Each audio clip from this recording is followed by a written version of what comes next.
2-3 రోజులుగా ఈ రాష్ట్ర రాజకీయాల్లో కేటీఆర్ మాట్లాడుతున్న తీరు, కేటీఆర్ వ్యవహార శైలి, కేటీఆర్ అహంకారపూరితమైనటువంటి మాటలు తెలంగాణలో కాంగ్రెస్ ప్రభుత్వాన్ని, గౌరవనీయులు ముఖ్యమంత్రి రేవంత్ రెడ్డి గారిని, వారి కుటుంబ సభ్యుల్ని నానా విధాలుగా వాడు వీడు అని సంబోధిస్తూ తిరుపతి రెడ్డి గారిని రాజ్యాంగ వ్యతిరేక శక్తిగా అభివర్ణిస్తూ తన మాటల తీరు, తను మాట్లాడుతున్నటువంటి విధానం యావత్ తెలంగాణ సమాజం మొత్తం కూడా నిబ్బరపోయేటువంటి ఒక పరిస్థితి ఉన్నది. 10 సంవత్సరాలు మంత్రిగా చేసినటువంటి వ్యక్తి, 10 సంవత్సరాలు ప్రభుత్వంలో ఉన్నటువంటి వ్యక్తి, 10 సంవత్సరాల పాటు ఒక పార్టీకి వర్కింగ్ ప్రెసిడెంట్గా ఉన్నటువంటి వ్యక్తి కనీస విలువల్ని మరిచి, కనీస పద్ధతుల్ని మరిచి నీచాతి నీచంగా దిగజారి మాట్లాడుతుండేంది, ఏమైంది ఈ మనిషికి అనేటువంటి పద్ధతుల్లో ఇలా తెలంగాణ సమాజం చూస్తుంది. నిన్న మాట్లాడిండు, ఈరోజు జైలు కాడు పోయి జైల్లో ఉన్న వాళ్ళను పరామర్శించే పేరుతోని మరొక మారు తిరుపతి రెడ్డి పైన, రేవంత్ రెడ్డి గారి కుటుంబం పైన, ఈ రాష్ట్ర ముఖ్యమంత్రి పైన అడ్డగోలుగా మాట్లాడుతుంది.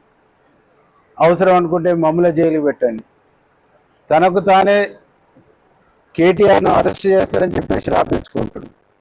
అసలు లఘుచర్ల దుద్యాల గ్రామాల మధ్య ఏం జరిగింది, ఆడ జరిగిన సన్నివేశం ఏంది, ఆడ జరిగిన పరిస్థితి ఏంది, వాస్తవాలు ఈ రాష్ట్ర ప్రజలకు తెలియకుండా, వాస్తవాలు ఈ రాష్ట్రంలో అనేక మూలల్లో ఉండేటువంటి సామాన్యులకు తెలియకుండా, వాళ్ళకు అర్థం కాకుండా, వాళ్ళు అర్థం చేసుకోకుండా మషి చేసేటువంటి ఒక పథకాన్ని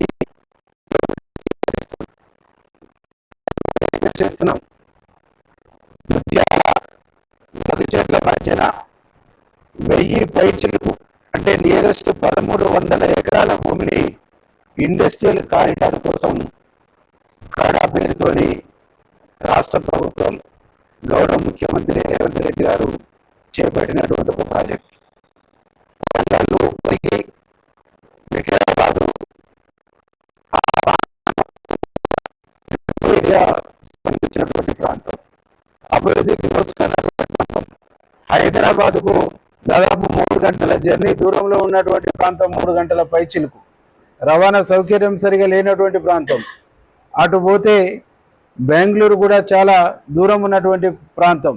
ఈ ప్రాంతంలో ఉండేటువంటి యువకులకు, ఈ ప్రాంతంలో ఉండేటువంటి నిరుద్యోగులకు, ఈ ప్రాంతంలో ఉండేటువంటి చదువుకున్నటువంటి విద్యార్థులకు ఉపాధి ఉద్యోగ అవకాశాలు కల్పించాలని చెప్పేసి అక్కడ ఇండస్ట్రియల్ కారిడార్ తీసుకోవటానికి ప్రభుత్వం ఇస్తున్నటువంటి ప్యాకేజీ, ప్రభుత్వం ఇస్తున్నటువంటి R&R ఇవన్నిటిని కూడా ప్రజలకు వివరించి, ప్రజలకు తెలియజేసి, ప్రజల ఒపీనియన్స్ తీసుకొని, ప్రజల ఒపీనియన్స్ను తిరిగి ప్రభుత్వం దృష్టికి తీసుకొచ్చి ప్రభుత్వం యొక్క ఒపీనియన్తో, ప్రభుత్వం యొక్క సహకారంతో వాళ్ళకు మంచి చేద్దాం, మేలు చేద్దాం, మంచి వాళ్ళకు ప్యాకేజ్ ఇద్దాం అనేటువంటి ఒక ప్రయత్నం చేస్తే కేటీఆర్ చేసినటువంటి ప్రయత్నం ఏంది?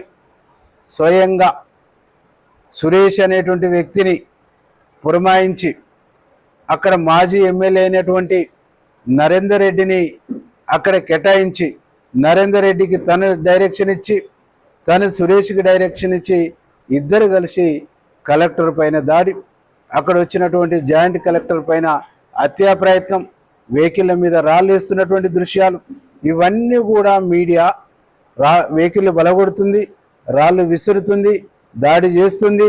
సురేష్ అనేటువంటి వ్యక్తి కలెక్టర్ని కన్విన్స్ చేసి జనంలోకి తీసుకుపోతుంది. ఇవన్నీ కూడా మీడియా స్పష్టంగా మీడియా ప్రపంచానికి చూపించింది, తెలంగాణ తెలుగు రాష్ట్రాల ప్రజలకు చూపించింది, దేశంలో చూపించింది. ఇది సత్యం. ఇక్కడ నరేందర్ రెడ్డి నేరస్తుడని చెప్పేసి ప్రూవ్ అయిన తర్వాత, ఆధారాలు దొరికిన తర్వాత నరేందర్ రెడ్డి ఇలా రిమాండ్లో ఉన్నాడు. నరేందర్ రెడ్డిని విచారిస్తే కేటీఆర్ డైరెక్షన్లోనే నేను ఈ దాడి చేపించిన అని చెప్పేసి తన రిమాండ్ రిపోర్ట్లో స్పష్టంగా ఒప్పుకోండు. దాడి చేపించినటువంటి సత్యం బయటకు వచ్చి, వాస్తవం బయటకు వచ్చి అరెస్ట్ అవుతామనేటువంటి సత్యాన్ని అర్థమైపోయి ఇలా ముందుగానే దొంగే దొంగ దొంగ అనేటువంటి పద్ధతిలో ప్రచారం చేసుకుంటూ ఇలా ముఖ్యమంత్రి కుటుంబం పైన, తెలంగాణ ప్రభుత్వం పైన ఒక దుర్మార్గమైనటువంటి దాడి చేస్తున్నారు. దీన్ని ప్రజలు గమనించాలని చెప్పేసి మేము విజ్ఞప్తి చేస్తున్నాం. ఈరోజు సూటిగా మేము ఒకటే ప్రశ్న అడుగుతున్నాం కేటీఆర్ను. అమాయకులను వదిలేయండి, అవసరం అనుకుంటే మమ్మల్ని జైల్లో పెట్టండి అంటున్నావు. ఓకే, నువ్వు నేరం చేసినవని పోయి ఒప్పుకొని నువ్వు సరెండర్ కావచ్చు కదా. వాళ్ళు కాదు నేరం చేసింది, వాళ్ళకు నేరంతో ప్రమేయం లేదు, చేపించింది నేను, చేసింది ఫలానా వ్యక్తి అని చెప్పేసి నేరుగా మీరే పోయి చట్టం ముందు మీరు నేరస్తులుగా ఒప్పుకొని సరెండర్ కావచ్చు కదా. నువ్వు నిజంగా 10 సంవత్సరాలు ప్రభుత్వంలో ఉన్నటువంటి వాడిని, చట్టం తెలిసినటువంటి వాడిని, కాన్స్టిట్యూషన్ తెలిసినటువంటి వాడిని, చట్టాల మీద అవగాహన ఉన్నటువంటి వాడివి, నువ్వు ఎందుకు నీ పాత్ర ఉండి నువ్వు నేరస్తుడు అయినప్పుడు ఎందుకు నువ్వు సరెండర్ కాకుండా మీడియా ముందుకు అనేక రకాల అబద్ధాలు, అనేక రకాల తప్పుల్ని నువ్వు పదే పబ్లిసిటీ చేస్తున్నావు అని చెప్పేసి ఈ సందర్భంగా నేను సూటిగా అడుగుతున్నా. ఈరోజు ఈ రాష్ట్రంలో వాళ్ళు భూసేకరణ చేపట్టనట్టు, వాళ్ళ భూసేకరణలో ఎప్పుడు తప్పులు జరగనట్టు, వాళ్ళు భూసేకరణ చేస్తుంటే ఎన్నడూ రైతులు రోడ్ల మీదకి రానట్టు, ఎక్కడ ఆత్మహత్య చేసుకోనట్టు, ఎక్కడ గొడవలు జరగనట్టు, వాళ్ళంతా శుద్ధపూసులలాగా ఒక కాంగ్రెస్ ప్రభుత్వం, రేవంత్ రెడ్డి గారి ప్రభుత్వ హయాంలో జరుగుతున్నటువంటి భూసేకరణలనే ఈ గందరగోళం జరుగుతున్నట్టుగా ఎందుకు మీరు సృష్టిస్తున్నారు? ఎందుకు మీరు కృత్రిమమైనటువంటి అల్లర్లకు తెరదించుతున్నారు? ఎందుకు మీరు హింసాత్మకమైనటువంటి చర్యలకు పాల్పడుతున్నారు? ఇవాళ స్ఫూర్తిగా మిమ్మల్ని మేము అడుగుతా ఉన్నాం. మహారాష్ట్రలో ఎన్నికలు జరుగుతూ ఉన్నాయి. మహారాష్ట్ర ఎన్నికల్లో మా ముఖ్యమంత్రి గారు, మా ఉప ముఖ్యమంత్రి గారు, మా ఉత్తమ్ కుమార్ రెడ్డి గారు, అట్లాగే మా పొంగులేటి శ్రీనివాసరెడ్డి గారు, మా సీతక్క గారు అనేక మంది ఈ రాష్ట్రం నుంచి పోయి మహారాష్ట్ర ఎన్నికల్లో ఒక స్టార్ క్యాంపెయినర్స్గా పనిచేస్తూ ఈ రాష్ట్రంలో కాంగ్రెస్ పార్టీ తీసుకున్నటువంటి మంచి విధానాల్ని, ఈ కాంగ్రెస్ పార్టీ అనుసరిస్తున్నటువంటి సంక్షేమ పథకాల్ని అక్కడ వివరిస్తుంటే అక్కడ ఆదరణ పెరుగుతుందనేటువంటి దాంతో మీరు బీజేపీకి బీటీమ్గా మారి ఈ రకమైనటువంటి ఘర్షణలకు తెరదీస్తురా, లేదు ఈ రకమైనటువంటి వాదనకు తెరదీస్తురా, లేదు ఇలాంటి వాతావరణాన్ని మీరు తెలంగాణలో క్రియేట్ చేస్తుర్రా? ఇలా మీడియా ద్వారా దేశానికి తప్పుడు సంకేతాలు ఇవ్వడానికి ఈ రాష్ట్రంలో కాంగ్రెస్ పార్టీ అస్థిరపరిచేటువంటి ఒక కుట్రకు మీరు తెరదీస్తుర్రా? ఈరోజు సూటిగా నేను కేటీఆర్ని అడుగుతా ఉన్నా. కేటీఆర్ గారిని చాలా స్పష్టంగా ఇవ్వాలని నేను అడుగుతా ఉన్నా. మీ హయాంలో గజ్వేల్లో భూసేకరణ కోసం మల్లన్న సాగర్ సంబంధించినటువంటి భూసేకరణ, కొండపోచమ్మ రంగనాయక సాగర్ భూసేకరణ సందర్భంలో గజ్వేల్ ప్రభుత్వ ఆసుపత్రి వద్ద ఉద్రిక్తత మీ హయాంలో జరిగినటువంటి ఘటన. దాంతోపాటు భూముల కోసం గజ్వేల్ ఆర్డీఓ ఆఫీస్ ఎదుట బాధితులు కిరోసిన్ పోసుకున్నటువంటి సందర్భాలు. దాంతోపాటు ఈరోజు భూములు తీసుకుంటున్నటువంటి క్రమంలో స్వయంగా హైకోర్టే ప్రజలు భూములు కోల్పోతున్నటువంటి వాళ్ళు ఇస్తున్నటువంటి వినతులు మీకు పట్టుండవా? వాళ్ళని మీరు పట్టించుకోరా? ప్రజాస్వామికంగా ఎన్నుకోబడినటువంటి ప్రభుత్వము ప్రజలు ఇచ్చినటువంటి వినతులని మీరు లెక్క చేయరా అని చెప్పేసి మిమ్మల్ని మందలిచ్చినటువంటి పరిస్థితి కోర్టు. దాంతోపాటు పూర్తిగా పరిహారం చెల్లించాలని చెప్పేసి చెల్లించేంత వరకు ఇళ్ళని ఖాళీ చేయించొద్దని హైకోర్టు ఇచ్చినటువంటి ఆర్డర్. దాంతోపాటు మీకు బలవంతంగా భూసేకరణ చేయడం వల్ల రైతులు ఆత్మహత్యలు చేసుకున్నటువంటి ఒక రైతులు, ఇంకా అనేకం భూ నిర్వాసితుల ఆత్మహత్య. దాంతోపాటు గజ్వేల్లో మరొక ఉద్రిక్తత, అప్పుడు సిఐగా ఉన్నటువంటి సురేందర్ రెడ్డి ఫైర్ చేసినటువంటి ఒక పరిస్థితి. ఇట్లా నీకు చెప్పుకుంటూ పోతే స్వయంగా మల్లన్న సాగర్ సంబంధించి భూసేకరణలో ముంపు గ్రామాల కన్నీటి గోడు, ముంపు గ్రామాల బాధితుల యొక్క గోడు. దాంతోపాటు మల్లన్న సాగర్లో మీరు నష్టపరిహారం ఇవ్వకుంటే పోలీసు పహారాలో పనులను మీరు ఎట్లా ప్రారంభించారు అనే దానికి ఇదొక ఉదాహరణ. దీంతోపాటు మీరు నష్టపరిహారం ఇవ్వకుండా R&R ప్యాకేజీలో స్వయంగా అక్కడ ఉండేటువంటి బాధితుల ఇల్లును కూడా మీరు చేర్చకపోవడం మూలంగా నా ఇల్లు కూలిపోతే నేను పోయి ఎక్కడ బతకాలని చెప్పేసి తనే చితి పేర్చుకొని చితికి నొప్పంటించుకున్నటువంటి ఒక సందర్భం. ఇట్లా చెప్పుకుంటూ పోతే చితికి కాల్చుకుంటున్న ఫోటో కాల్చుకొని చనిపోయినటువంటి సందర్భం. ఇట్లా చెప్పుకుంటూ పోతుంటే మీరు పరిస్థితి ఏంది? ఇక్కడ భూములు గుంజుకున్న తర్వాత ఎన్ని వేల పేద కుటుంబాలకు నువ్వు నీళ్ళు ఇస్తున్నావు? ఆ నీళ్లు ఎవరికి చేరుతున్నాయి? ఎవరి ప్రయోజనాల కోసం? మీ కుటుంబాల ప్రయోజనాల కోసమే కదా ఆ ప్రాజెక్టులు. ఆ ప్రాంత ప్రజలకు వనగూరింది ఏముంది? ఈరోజు ప్రజల కోసం, ప్రజల సంక్షేమం కోసం గౌరవ ముఖ్యమంత్రి రేవంత్ రెడ్డి గారు, కాంగ్రెస్ ప్రభుత్వం చేపడుతున్నటువంటి ఈ కార్యక్రమాన్ని నువ్వు నేరపూరితంగా మార్చటం, నేరపూరితమైనటువంటి ఆలోచన చేయటం, కుట్రపూరితంగా ఆలోచన చేయటం, కుట్రపూరితమైనటువంటి బుద్ధితోని నువ్వు ఆలోచించడం అంటేనే ఇంతకంటే దుర్మార్గం ఇంకొకటి ఉండదు. చాలామంది మాజీ మంత్రులు పదే పదే మాట్లాడుతున్నారు, గిరిజనులం కాదు మమ్మల్ని పెట్టండి జైలు, గిరిజనుల కాదు మమ్మల్ని అరెస్ట్ చేయండి అని చెప్తున్నారు. ఇవాళ ఏ అమాయక గిరిజనులను కూడా అక్కడ అరెస్ట్ చేయలేదు. వీడియో క్లిప్పింగ్లో రాళ్ళు కొట్టినటువంటి వాళ్ళు స్పష్టంగా కనిపిస్తున్నారు. వెహికల్ మీద బండలు ఎత్తేసినటువంటి వాళ్ళు స్పష్టంగా కనిపిస్తున్నారు. అక్కడ అధికారులను గాయపరిచినటువంటి వాళ్ళు స్పష్టంగా కనిపిస్తారు. వాళ్ళను మాత్రమే విచారించి రిమాండ్లోకి తీసుకోవడం జరిగింది. ఏ సంబంధం లేదనుకున్నటువంటి రైతుల్ని దాదాపు 37 మందిని మాట్లాడి వాళ్ళ ఇళ్లకు వాళ్ళకు పంపించినటువంటి విషయం కూడా ఈరోజు మీకు చాలా స్పష్టంగా గుర్తు చేస్తాం. కాబట్టి కేటీఆర్ ఇవాళ తిరుపతి రెడ్డి రాజ్యాంగ వ్యతిరేక శక్తి అంటున్నాను. నేను అంటున్నా ఇవాళ కేటీఆర్ని 2014 నుంచి 18 వరకు హుజూర్ నగర్ నియోజకవర్గంలో, అప్పుడు 2018 తర్వాత ఎన్నికల్లో మా ఉత్తమ్ కుమార్ రెడ్డి అన్న 2014 నుంచి 18 వరకు ఎమ్మెల్యేగా ఉన్నాడు. మరి అక్కడ సైదిరెడ్డిని పార్టీ ఇన్ఛార్జిగా చేసింది. మరి ఆయన రాజ్యాంగ వ్యతిరేక శక్తి అని మేము ఎన్నడూ సంబోధించలేదు కదా. ఇలా తిరుపతి రెడ్డి కొడంగల్లు మా కాంగ్రెస్ పార్టీ ఇన్ఛార్జ్, మా కాంగ్రెస్ పార్టీ బాధ్యుడు, కాంగ్రెస్ పార్టీ కోసం పనిచేస్తున్నటువంటి వ్యక్తి, కాంగ్రెస్ ప్రభుత్వం తీసుకొస్తున్నటువంటి సంక్షేమ పథకాన్ని సక్రమంగా గ్రామాలలో ఇంప్లిమెంటేషన్ అవుతుందా పర్యవేక్షిస్తున్నటువంటి వ్యక్తి. మొదటి నుంచి ఆ నియోజకవర్గంలో కాంగ్రెస్ పార్టీ బాధ్యతని చూస్తున్నటువంటి వ్యక్తి తిరుపతి రెడ్డి గారు. కాబట్టి కాంగ్రెస్ పార్టీ బాధ్యతగా తిరుపతి రెడ్డి అక్కడ బాధ్యతలు చూస్తుంటే ఆయనను పట్టుకొని మాట్లాడుకోరు, ఆయన మీద మాట్లాడుకోరు, ఆయన మీద ఈరోజు మాట్లాడతారు.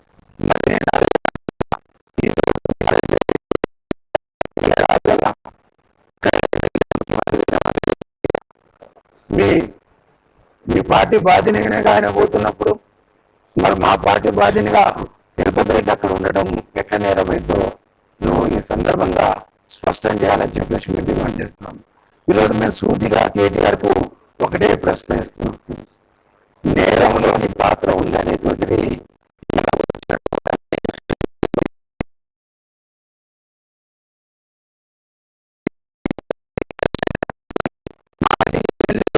పట్నం నరేందర్ రెడ్డి చాలా స్పష్టంగా చెప్పిండు. ఆ వీడియోను కూడా ఇవాళ నేను మీడియా మిత్రులకు వినిపిస్తున్నా. ముఖ్యమంత్రి రేవంత్ రెడ్డి గారు ఇక్కడ ఓట్లు వేసుకొని ఈ ప్రజల ఓట్లు వేసుకొని రైతుల ఓట్లు వేసుకొని ముఖ్యమంత్రి గెలిచినావు కదా, నీకు ఇంతకన్నా సోగిలేదా అని అడుగుతున్నాను. ఎందుకంటే ఈ యొక్క రైతుల భూములు గుంజుకొని కష్టపడి సంపాదించుకొని వాళ్ళు అప్పు తెచ్చి అక్కడ తీసుకొని 2 ఎకరాలు 3 ఎకరాలు వ్యవసాయం చేస్తున్నారు. రైతుల భూములు నువ్వు ఫార్మా చేస్తా అంటే ఇప్పటికైనా మేము డిమాండ్ చేస్తున్నాం, హెచ్చరిస్తున్నాం.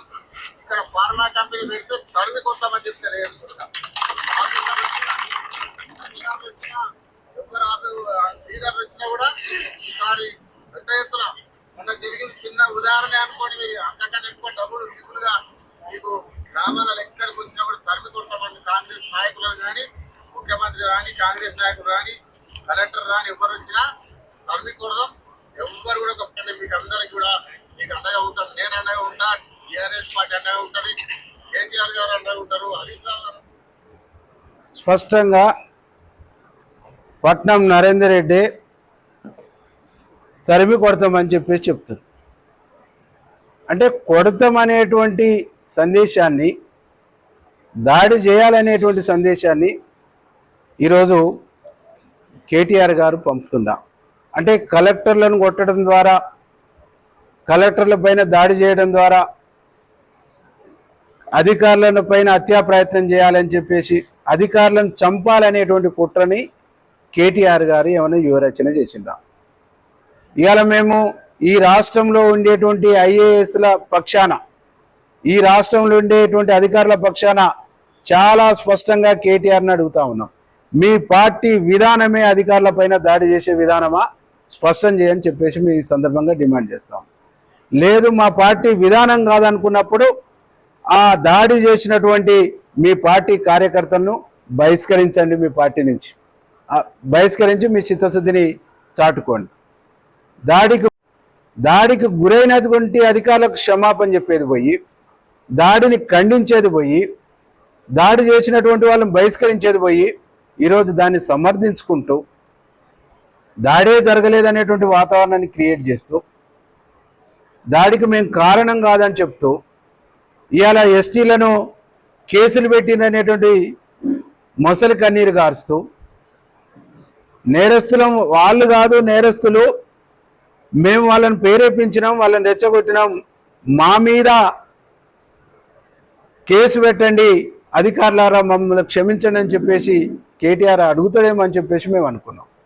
కానీ అట్లా కాకుండా ఈరోజు బుకాయించేటువంటి ఒక ప్రయత్నం చేయటం, తన నేరస్తుడు కాబట్టి, నేరం ఉన్నది కాబట్టి ఎట్లాగా నేరానికి శిక్ష పడుతుంది అనేటువంటి ఉద్దేశంతో పదే పదే ఈరోజు నన్ను అరెస్ట్ చేస్తారు, నన్ను జైల్లో పెడతారని చెప్పి ఆల్రెడీ ఒకరు జైలుకు పోయి వచ్చినటువంటి వాళ్ళు బయటకు కనిపిస్తలేరు. నువ్వు కూడా నేను జైలుకు పోతే బిస్కిల్ తీస్తాను, నేను జైలుకు పోతే యోగా చేస్తాను, నువ్వు స్లిమ్గా తయారుగా నువ్వు సినిమాలో యాక్టింగ్ చేయి, మాకు అభ్యంతరం లేదు. కానీ మా అధికారులపైన ఎందుకు దాడులు చేస్తున్నావు? కాబట్టి ఈ వైఖరిని మార్చుకోవాలి. మేము ప్రభుత్వానికి కూడా డిమాండ్ చేస్తూ ఉన్నాం, ఆధారాలని ఎంక్వైరీ చేసి కేటీఆర్ పాత్ర ఉంటే తప్పకుండా అధికారులను దాడి చేపించినటువంటి కేటీఆర్ పైన చర్య తీసుకోవాలని చెప్పేసి మేము డిమాండ్ చేస్తున్నాం. ప్రజలందరూ కూడా మేము విజ్ఞప్తి చేస్తున్నాం, ఈ దుర్మార్గమైనటువంటి ఇలా వాదనని, దుర్మార్గమైనటువంటి ప్రచారాన్ని మీరు నమ్మొద్దు, వినొద్దు అని చెప్పేసి మేము విజ్ఞప్తి చేస్తున్నాం. ఇంకా మాట్లాడుతుంటారు, తీసుకొచ్చి నేను చెప్పినటువంటి అభిప్రాయం కాదు అని చెప్తారు. మేమందరం కూడా ఉద్యమాలలో జైలుకు పోయినటువంటి వాళ్ళమే, ఈ వేదికల్లో ఉన్నటువంటి వాళ్ళు, ఏదో ఒక ఉద్యమంలో రాస్తారోకలో, గీస్తాలోకో ఏదో ఒక కేసులో జైలుకు పోయినటువంటి వాళ్ళం. కానీ ఏముంటుంది, పోలీసు వాళ్ళు రిమాండ్ రిపోర్ట్ రాసి నిన్ను కోర్టులో హాజరుపరిచినప్పుడు నువ్వేం చెప్పాలి? దాంట్లో ఏం రాశారో నాకు తెలియదు, నాతో సంతకం పెట్టించుకోరు, దాంట్లో రాసినటువంటి అభిప్రాయాలు నాకు సంబంధం లేదని జడ్జి కాడ చెప్పేసి నువ్వు జడ్జి కాడని కాడ చెప్పారు. ఇది సిస్టమ్. నువ్వు కోర్టులనేమో పోలీసుల కాడనేమో కేటీఆర్ ప్రమేయం ఉందని చెప్పేసి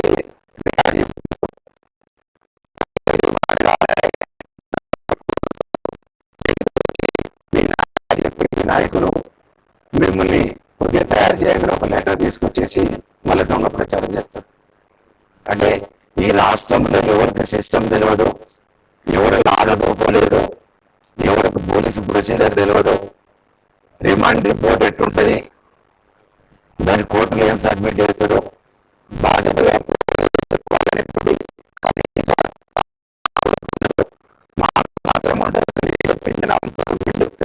చెప్పిందో విశ్వసిస్తాడు. ఒక మూర్ఖపు ఆలోచనని, మూర్ఖపు సంస్కృతిని ఈ రాష్ట్ర ప్రజలపైన కేటీఆర్ రుద్దుతుండు. నీ మూర్ఖత్వాన్ని, నీ మూర్ఖపు సంస్కృతిని, నీ మూర్ఖపు విధానాన్ని నువ్వు మానుకోవాలని చెప్పేసి మేము విజ్ఞప్తి చేస్తున్నాం. నువ్వు ఏది చెప్పినా మాటకారితనంతో ఏదైనా నేను చెప్పగలుగుతా, ఏదైనా నేను నమ్మించగలుగుతా అని చెప్పేసి భ్రమల్లో ఉన్నాం. నీ భ్రమల నుంచి బయటికి రా, నువ్వు భ్రమల నుంచి బయటికి పడు, నువ్వు భ్రమల్లో మునిగి తేలకు, భ్రమల్లో జీవించకు. నీ భ్రమల్ని అన్నింటినీ కూడా ప్రజలు తూర్పారబట్టి నేను ఇంట్లో కూర్చోబెట్టిండ్రు. ఇకనైనా మీరు బుద్ధి తెచ్చుకోండి, ఇకనైనా మీరు జ్ఞానం తెచ్చుకోండి, ఇకనైనా మీరు చేసినటువంటి తప్పుల నుంచి రివ్యూ తీసుకొని ఒక మంచి ఆలోచనతోని మంచి ఒపీనియన్తోని ప్రజలకు పోండి, ప్రజలు ఆదరిస్తారు తప్ప హింసాత్మకమైనటువంటి ఘటనలతోని హింసను ప్రేరేపించి హింసను ప్రోత్సహించి హింస చేసి ఐఏఎస్ అధికారుల మనోభావాలను దెబ్బకొట్టి ఆఫీసర్ల మనోభావాలను దెబ్బకొట్టి మేము రాజకీయ పబ్బం రాజకీయ లబ్ధి పొందుతామంటే ఇది కుదరదు, ఇది చెల్లదు. తెలంగాణ సమాజం చైతన్యవంతమైనటువంటి సమాజం, తెలంగాణ సమాజం తిరుగుబాటు తత్వంతో ఉన్నటువంటి సమాజం తిరగబడుతుంది, మిమ్మల్ని ప్రశ్నిస్తుంది, మిమ్మల్ని నిలదీస్తుంది, మీ తప్పుల్ని ఎత్తి చూపుద్ది, మీ తప్పులకు సంబంధించినటువంటి తప్పకుండా పరిహారం ఉంటుంది అనేటువంటిది ఈ సందర్భంగా మేము హెచ్చరిస్తాం. ఇంకొక మాట మాట్లాడుతుండు, కక్షపూరితమైన ప్రభుత్వం వచ్చి 11 నెలలు అవుతుంది, ఎక్కడ కూడా మీ మీద కక్ష సాధింపు చేసినటువంటి దాఖలాలు లేవు. అసెంబ్లీలో మీరు ఎన్ని గంటలు మాట్లాడితే అన్ని గంటలు మైక్ ఇచ్చినాం, మీరు ఏది మాట్లాడినా ఓపికగా విన్నాం. మీరు ఎంత బయటికి వెళ్ళిపోవాలని అల్లరి చేసినా ఒక్కరోజు కూడా మిమ్మల్ని బయటకు పంపినటువంటి దాఖలాలు లేవు. అంటే ఇంత ప్రజాస్వామికమైనటువంటి పద్ధతుల్లో, ఇంత స్వేచ్ఛాయుతమైనటువంటి పద్ధతుల్లో ఈ ప్రభుత్వం నడుస్తూ ఉంటే, ఈ ప్రభుత్వం ముందుకు పోతూ ఉంటే, రేవంత్ రెడ్డి గారి ప్రభుత్వం ముందుకు పోతూ ఉంటే, రేవంత్ రెడ్డి గారి పైన, రేవంత్ రెడ్డి గారి బ్రదర్ పైన, వారి అల్లుని పైన నువ్వు దుర్మార్గంగా మాట్లాడటం అంటే మీది నోరా అని చెప్పేసి ఈ సందర్భంగా నేను అడుగుతా ఉన్నాను. 1 ఇంచు భూమైనా రేవంత్ రెడ్డి వాళ్ళ అన్నకు కానీ వాళ్ళ అల్లునికి కానీ ఆడ ఉంటే మేము దేనికైనా రెడీ. ప్రూవ్ చేస్తావా? ప్రూవ్ చేయడానికి రెడీనా? మేము వస్తాం, పోదాం, ప్రూవ్ చేద్దుపా ఏడుందో. కాబట్టి ఉత్తమ మాటలు ఉద్దర మాటలు మాట్లాడటం మానుకో కేటీఆర్. తప్పు చేసినావు, తప్పును ఒప్పుకో, పోలీసుల ముందు సరెండర్ కమ్మని చెప్పేసి మేము సూచన చేస్తాం.